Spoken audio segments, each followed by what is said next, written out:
Hey there, this is Dan. You're watching this LTC, and I hope it's not too hot where you live. I know a lot of my fans are living somewhere where it's pretty brutal right now, but I hope you're able to enjoy the summer. I definitely am, and I'm excited for our summer reveals of Warcry.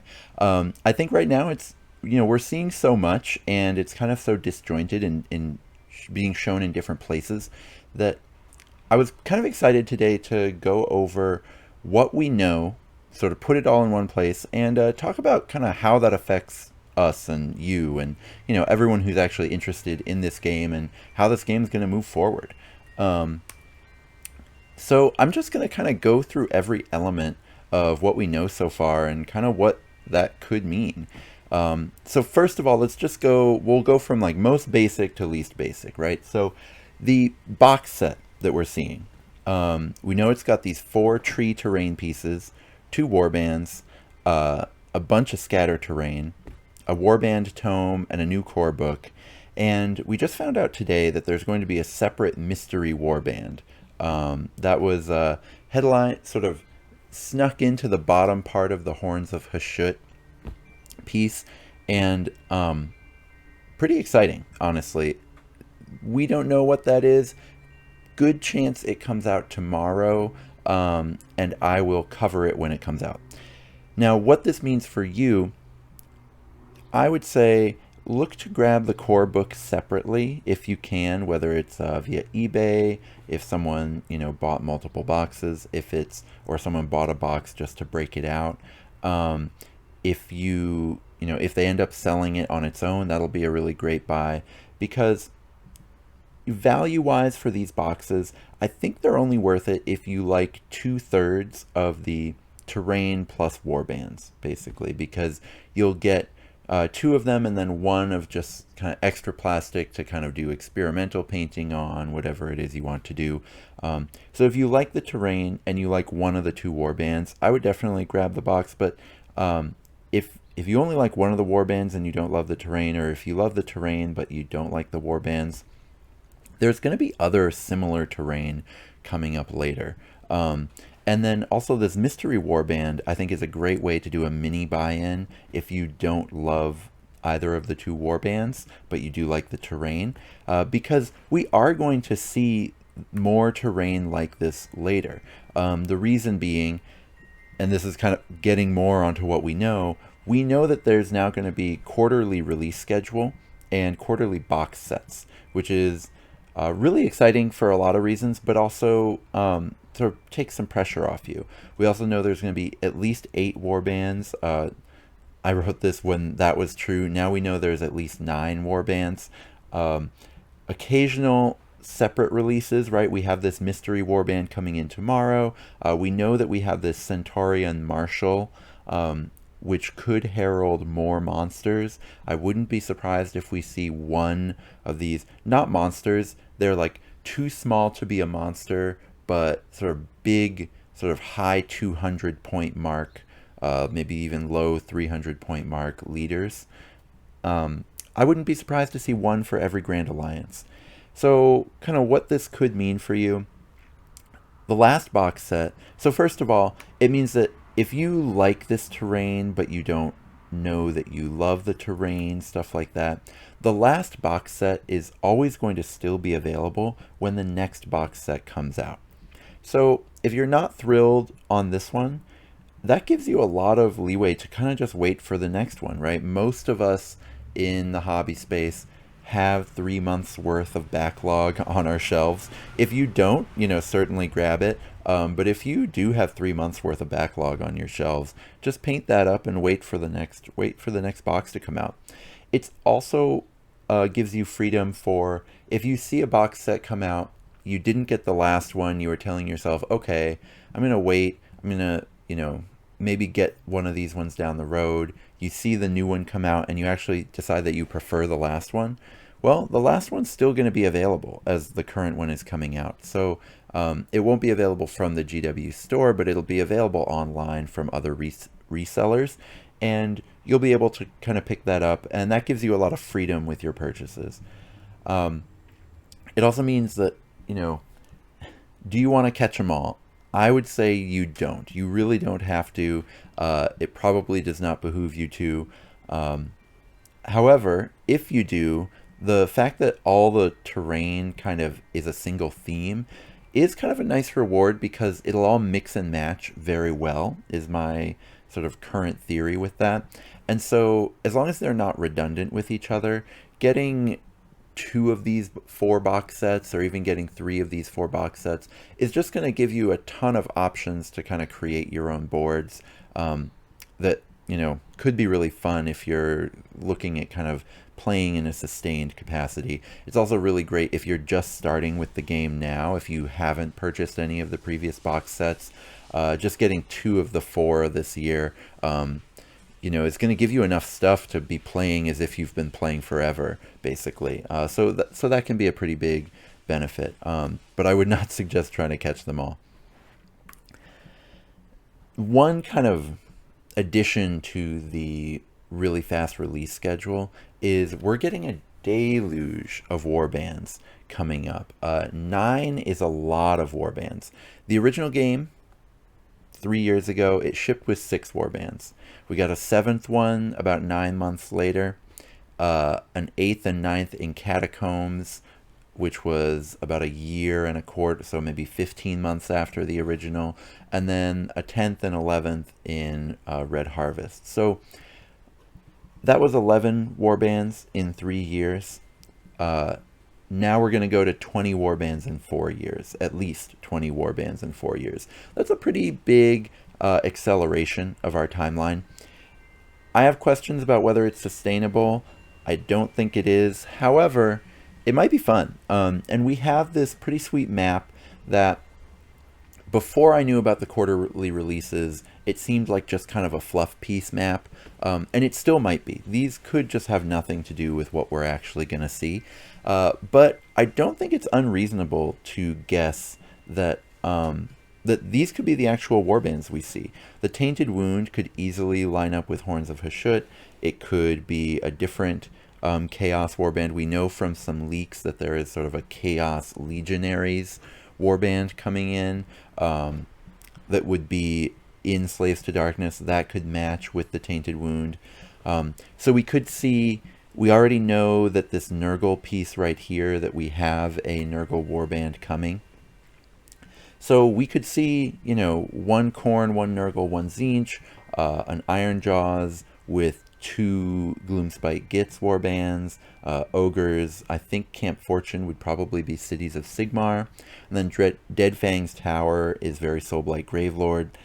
Who knows what Ventalax's path could be? That could be sort of the ruins of Talaxis. That could be a Seraphon type of thing. It could be... it could just be like a bespoke warband that is very unseen and has like nothing to do with old factions. We saw that a little bit with Underworlds, where they'd give us bespoke warbands that didn't look like any faction we have, and then they'd just kind of shoehorn them into one of the factions, and that would be fine, and they'd find a reasonable lore reason to do it. So we could see a whole bunch of things. It could be that the Spinecrawler webs actually just has to do with a monster piece like the Centaurian Marshal, right? There's a lot of possibilities here, but I think that now that we know that the release schedule is going to be fast and thick, I would say that this is not a roadmap, but certainly a solid kind of teaser place that we could start from. I do wonder, I don't think that they could sustain this for more than 3 or 4 years. Once we have a bespoke warband for every faction in AOS, once you're doubling, tripling up on AOS faction warbands, I don't really know where you go from there, but hey, at least the current system, the current situation is going to be pretty cool. Now, the next piece of information that we've gotten is how fighters work. So they didn't really say this in these articles, but just giving us the cards tells us a lot about what's coming. The first thing is stat blocks, sort of the way that a fighter works, the way that you ingest information for a fighter. That is going to be mostly the same. We're still using points. We're still using rune marks. We're still using strength, toughness, regular hits, crits, all of that stuff. all of that is still going to be there. And you can actually infer a lot from that. So first of all, we're not getting quote-unquote kill teamed. When there were the first sort of whispers of a new edition, a lot of people online were panicking, assuming the game was dead because, you know, the new edition was going to kill it the way the new edition of Kill Team killed Kill Team, supposedly. I know a lot of people actually prefer the new Kill Team, but it did produce a pretty massive barrier for people who were into the previous Kill Team in terms of invalidating their warbands, making it so that the game was very different than before. No matter what, you know, they gave us a statement during the preview that existing players won't have to relearn the game. These stat cards make it more and more likely that that statement is true, right? These leaders that we've got stats for, they look very recognizable. They look a lot like previous bespoke warband leaders. If you want my take on the quality of the leaders themselves, the Rotmeyer guy, the Nurgle guy, is very good. Deals a lot of damage, especially to toughness 3 things, just wipes them off the board incredibly fast. Toughness wise, you know, in terms of like durability wise, is left wanting a little bit, but just a great damage piece. And the 2-inch range always lets you, gives you a better situation for keeping these, you know, these somewhat fragile leaders alive. If that ability is any good whatsoever, Rotmeyer is going to be set up with a really awesome leader, and that's one of the big sort of limiting factors for a lot of these bespoke warbands, is how good is the leader, because you only get one leader option. So if it's not good, you're really in trouble. And so if you start with that, and you only get one leader option, and you have to bring your leader in every warband. So it's not like the warbands where you only have 2 good fighters, but at least if you buy 2 boxes of the warband, you can put something really good together. Like Untamed Beasts, their leader is pretty bad, but they have 2 really good fighters, which is Plains Runners and the cat, and then 1 mediocre fighter, but that combos with the cat and makes the cat an incredible fighter, like goes from good to great. And so you take the tax of their leader, but you have a really solid warband there because of those options. Untamed Beasts would be a really competitive top tier faction if their leader was actually any good. So having a good leader is like a really important thing for these bespoke warbands, and Rotmeyer Creed is absolutely there. The Horns of Hashut leader, I think is really bad. It's pointed and it's statted like the ability is incredible. That's what I would say. So, you know, and they, in the preview article, they mentioned, oh, he has a bomb. Like, you should really be paying attention to the bomb. Who knows? But the bomb needs to be amazing to make this guy good. I did think it was funny when they showed this stat block. I saw multiple people online say, oh, horns are going to be really bad, Iron Golems 2.0, and that makes me love them. If they become really beloved because they're bad, in the way that some people really love Iron Golems because they're bad, that would be really funny, and that would kind of redeem Horns of Hashut to me. When I first kind of saw them spoiled, I wasn't really into them. I figured I'd just kind of use them as metallics shading practice, but not really put much thought into them, maybe only play them once when I review the box set. It'd be really funny if they kind of become this hugely beloved warband just because of them being bad. The last thing we know, having seen these stat blocks, is that list building changes are going to be minor. Now, I should do that with a caveat, right? So we have a lot of new rules, abilities, a different board. These things are going to drastically change the meta, hopefully at least. There's a very good chance that they drastically change the meta, which means that, you know, what you want to have in your list might really change. But the building blocks of a list will stay the same, which means that old warband lists are either going to still be valid, or they're just going to take very minor changes. And I think that that's really good news for most players. It means that you're going to keep being able to play. You're going to be able to take your old warband to your local game store. That's going to be really important. Now, is your old competitive warband still going to be competitive in the new edition? There's a really good chance that that's not true. And I'll get to more of that later in the video, but I think you should expect your meta lists right now to need revamping. But if that's what you're into, if you're into, these summer tournaments where like Gen Con is probably going to be the last tournament of the current edition. It's coming up. A lot of people are really excited for it. I think it's going to be probably the most competitive tournament that's ever happened for Age of Sigmar. I know at least, well, quite a few competitive players are going to be there. I would say there's a good chance that that's kind of the last tournament for the current paradigm of how competitive Warcry works. So just know that, right? So that if you're a casual player, likely very few changes for you. If you're a competitive player, you might see something pretty big. But for the most part, the underlying structure of how the game works is going to stay mostly the same. I do want to talk about some returning mechanics and what we can sort of infer from them. So the first thing is randomized mission cards are back. This is something that we saw in the original starter set. We've seen it in sort of boxes like Red Harvest, Catacombs, but we have gotten these Tome of Champions that have more prescribed mission packs.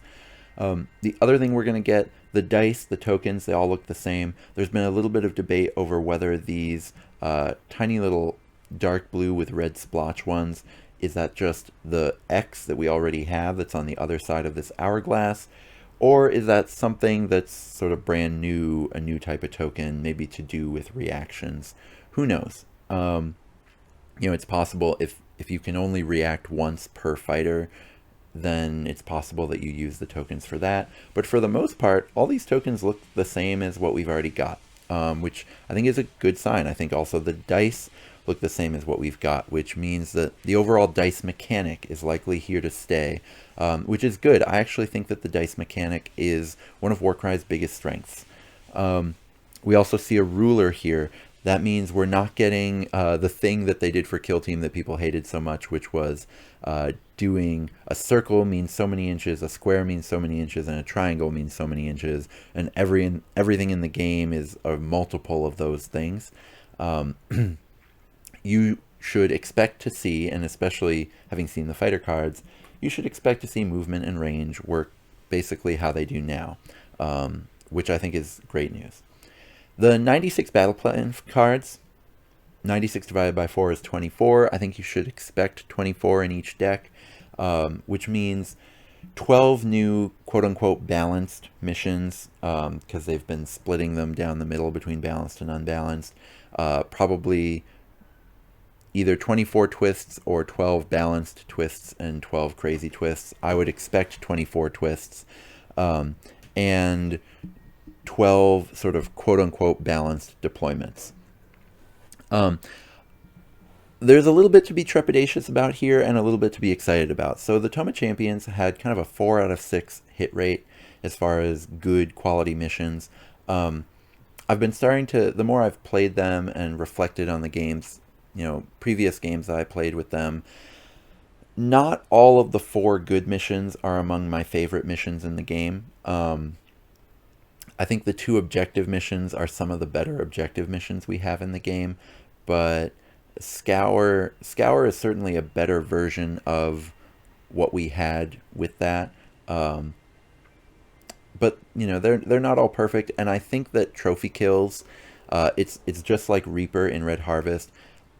I don't love that mission, to be honest. I don't love it as kind of a paradigm. If it's one of 12 missions, I think I like that a lot better than if it's one of 4 missions, because hey, we're playing the Tome of Champions missions, there's only 4 playable ones, and this is what we've got. The other thing with treasure missions, the 2 treasure missions in the Tome of Champions are totally unplayable. There are some playable treasure missions out there, though. Red Harvest has an okay one. There's a previous Tome of Champions that has an okay one. The hope here is that if they're going to have 12 quote-unquote balanced missions and make 3 of them treasure missions, hopefully we get 1 or 2 of those treasure missions as being playable. Usually what I notice is the more treasures you have, the better it is, and the more, the one where you have one treasure and then you keep adding them is not as balanced as the old one where you just have 5 at the start, because sort of tricks that you can do to fight for them is a little bit different. One flyer can dominate the one where there's 1 at the start and you keep adding, whereas one flyer can't single-handedly dominate where there's 5 at the beginning. So all that's to say, we have this sort of mechanic of these cards that interact with each other that adds a ton of replayability to the game. The original game had incredible replayability as you play certain missions with different deployment groups, and you notice that different deployments interact with different missions in very different ways. However, it had a lot of non-games. The original set was terrible for creating. Probably 1 out of 3 of your Warcry games would just be a total non-game. And I think for the, I don't know what the percentage of people, but whoever had, say, 2 of their first 3 Warcry games be non-games, a lot of those people didn't come back. So the hope is that the twists aren't quite as devastating as they were in the original box. That the deployments, I assume we'll get 4 rounds, which makes for way fewer non-games than 3 rounds does.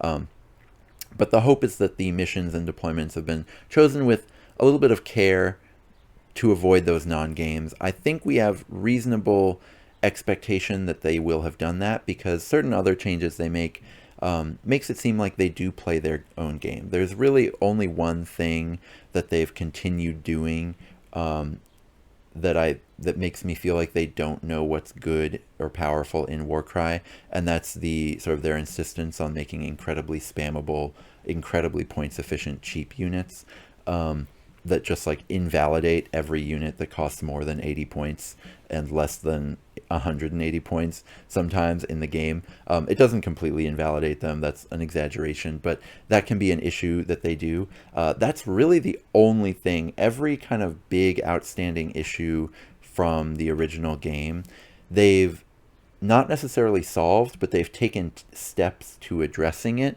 that makes me think that they're aware of the issue. And so I would hope, I feel very hopeful that that's what we'll see with battle plan cards.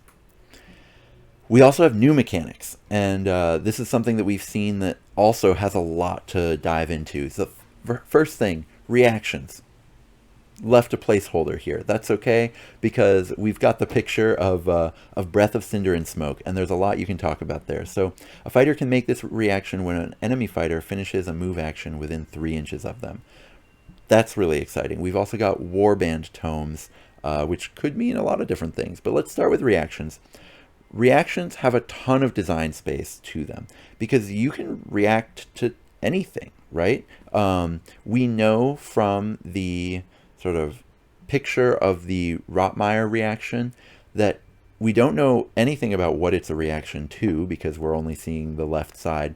But we know that it's templated completely differently than Breath of Cinder and Smoke. So that means that they are delving into this idea that you don't just react to one thing.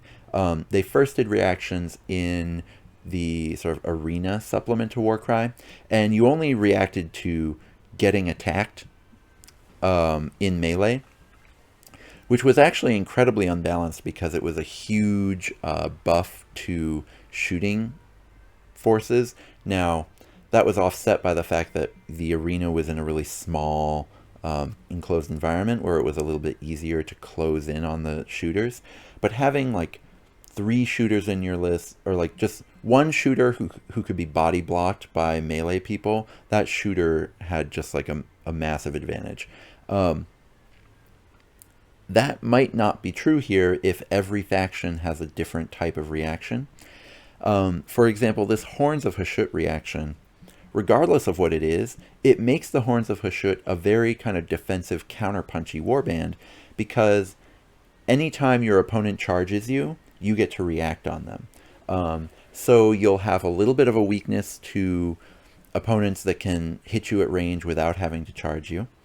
And you'll have a little bit of a weakness if you have a playstyle that involves you charging headlong at your opponent, or if there's a situation where your opponent is able to sort of grab the gold before you can, and they don't ever have to charge you. So those will kind of be right away situations where maybe Horns of Hashut isn't weak to every warband that does those things, because there's other things that prescribe a matchup, but certainly you won't be maximizing your reaction against those warbands. So I think that that's a really interesting set of layers to sort of the power that each reaction gives a warband. The other thing to notice is that the rune marks mean that only certain fighters are going to have this. We know that the Horns of Hashut leader has this warrior rune mark that is attached to the reaction. So we know that the leader is going to be able to do it. We don't know how many of the other fighters will be able to do it. And so that's some cool speculation, but also it's going to mean list building wise, it's going to give you some incentive to play the fighters that can do the reaction. We know from seeing other angles of the Rotmire reaction that everyone in Rotmire can do that reaction. And so that changes incentives too, right? It maybe means that if the reaction is pretty good, you might want to just have a lot of the cheap fighters in Rotmire, because you're really just paying for that reaction to have it in every place on the board. Whereas in Horns of Hashut, you might actually be incentivized to go for a more elite warband just so that every fighter has the reaction. Who knows, right?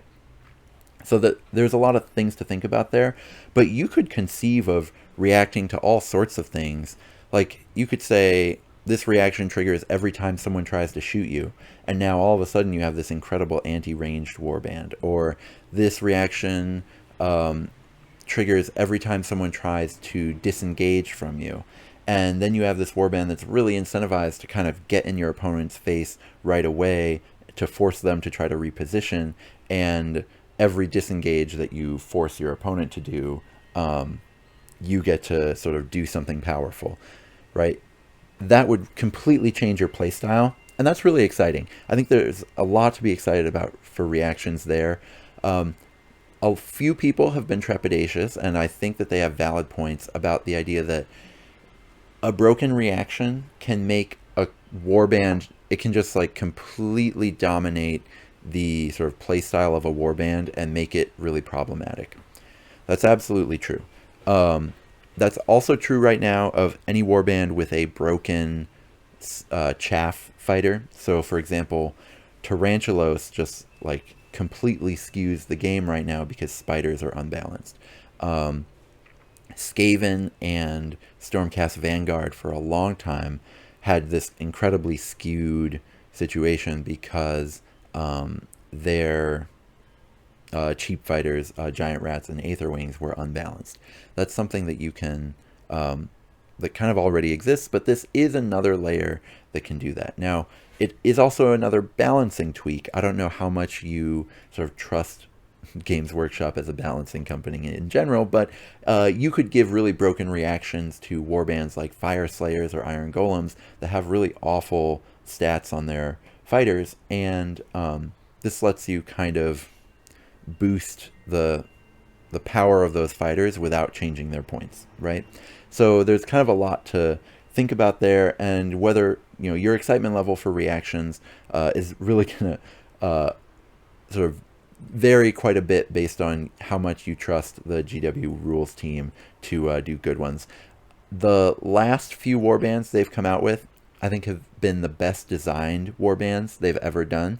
I would say the ones where the rules are in the Tome of Champions and then the Red Harvest warbands are the best warband designs that they've done. However, they're not necessarily developed very well. Certainly Red Harvest was developed very poorly as far as like balance concerns. Now, let's get to the warband tomes. Does it hint at greater complexity, or is it just a packaging gimmick, right? They've got 2 warbands in there. They've got to put the rules somewhere. They just stick them here. We're going to have a campaign for each one, and voila, that's a warband tome. Red Harvest, Catacombs had those things. They just didn't call them warband tomes. They just called them, the Catacombs book or the Red Harvest book. Sometimes what Games Workshop says mean, like the words that Games Workshop uses, sometimes that means something, sometimes it does not. One thing to note The Grand Alliance books are hard to find now. They're not on the web store. It could mean they're getting replaced with these sorts of warband tomes. It could also just be a stopgap situation. There could be kind of a reaction compendium. It could be new Grand Alliance books coming out soon with reactions for each faction. Really, I mean, who knows? The main thing is, well, the main thing is actually just that we don't know. This Warband tome could mean we have greater complexity. There could be further abilities beyond reactions. There could be artifacts. Or it could just mean that, you know, hey, we stuck the abilities and the reactions just in one place. Who knows? We also, though, have kind of new priorities. If you listen to the interview with Phil Kelly, and I think it's valid, or like very interesting to listen to him because he's kind of the boss of all the creative in AOS. We're Indiana Jonesing it in this new setting. We have this ruin, Talaxis, the Ravening Ruin. We have treasures and reality-bending goodies scattered around the Gnarlwood. So all these warbands are kind of going on a treasure hunt. Whereas previously, in the previous edition, Warcry was Thunderdome. Everyone is in the 8 points, either trying to impress Archeon or trying to sort of undermine someone else's efforts there. There was a little bit like the Death Warbands were there trying to wrap up Nagash's failed invasion of the 8 points. But for the most part, people were there either to impress Archeon or mess with Chaos a bit. So it was very much like part of sort of the wars going on. Here, people are just trying to get the gold, which could be represented a bunch of ways, but you should, you know, just be ready for things to change that way. It could be only represented in campaigns, brutally misspelled in this slide, but you could see like a greater emphasis on artifacts instead of glory in your campaigns, something like that. Or it could even mean, you know, I said before I wanted either allegiance abilities or artifacts. That was in my kind of wish listing video. We could see both for matched play. Who knows, right? We could see a greater emphasis on artifacts, so much so that they enter matched play, just because that's what's going on in the setting. Who knows? But I do think it's worth just kind of checking that in your mind to know that we might see different priorities for what we're playing over, and we might see that represented in game. So the main thing, though, the biggest takeaway is that things are going to keep evolving pretty quickly in a way that they haven't been in previous, you know, in the first edition of Warcry. One, we're just going to get more news over the next 1.5 weeks. This video, I know in a day I'm going to regret recording it now because we're going to get a look at this mystery warband tomorrow as I record this. And that's not going to be in this video. So I will cover that new faction as it drops in just like a short preview video. But we also just know that the situation is going to evolve because of the release schedule and because early this summer they talked about new organized play packs. The first ones being for AOS, and the first one was 40k, and then a new AOS one's coming, and they said that we would get Warcry and Kill Team and Underworlds ones.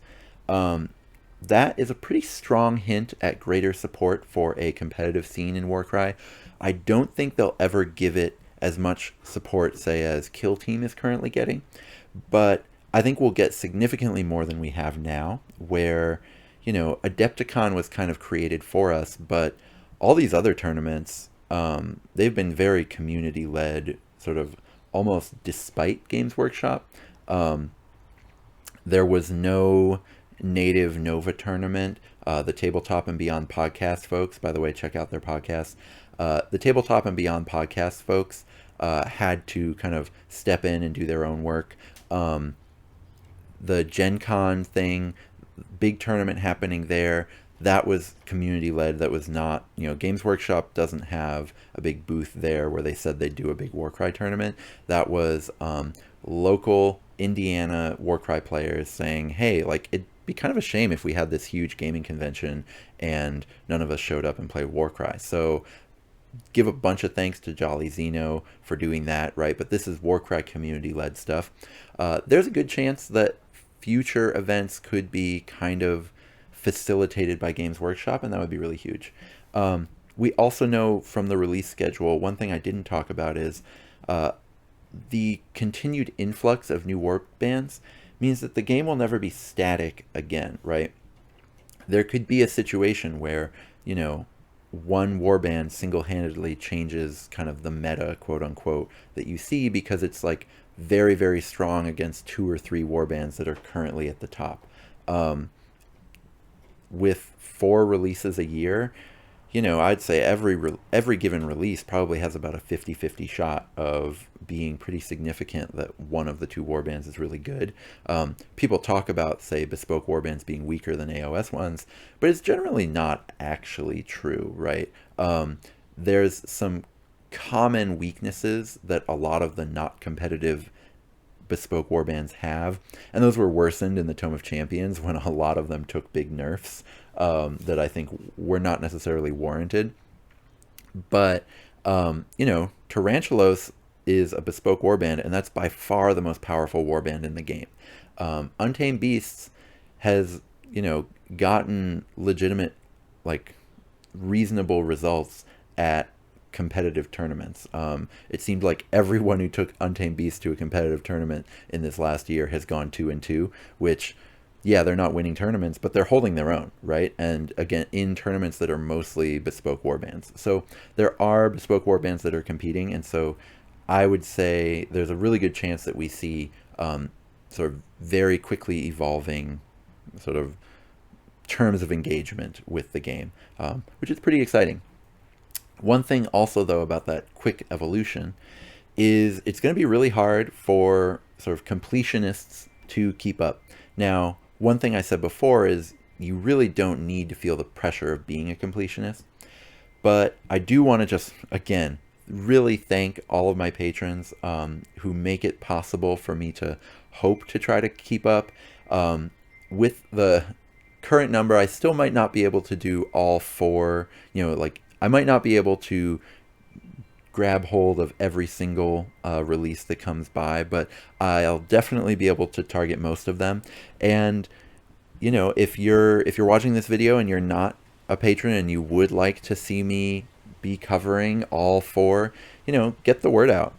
Consider joining up, consider joining the community, get the word out to other people that, you know, that's what essentially allows me to keep up is all of my awesome patrons. And then also I've built some really cool relationships with some of them that I'm really thankful for. So thank you to everyone who supports the channel. I'm really excited about kind of where this game is going, and I promise I will be covering it, even for the ones where I can't actually buy and test the warbands. I will definitely be sort of paying close attention to them, looking at the rules, theory crafting with them, and covering them. Really excited, especially hoping that, you know, these event packs create sort of more events over the winter that I can cover. I'll definitely be at Adepticon next year, but hopefully there's other events, maybe even some local ones that I can cover that, you know, we will definitely see more of. So very excited for the future of Warcry. I will be back as soon as they release this this new mystery warband that's coming out tomorrow. And until then, may all your rolls be crits.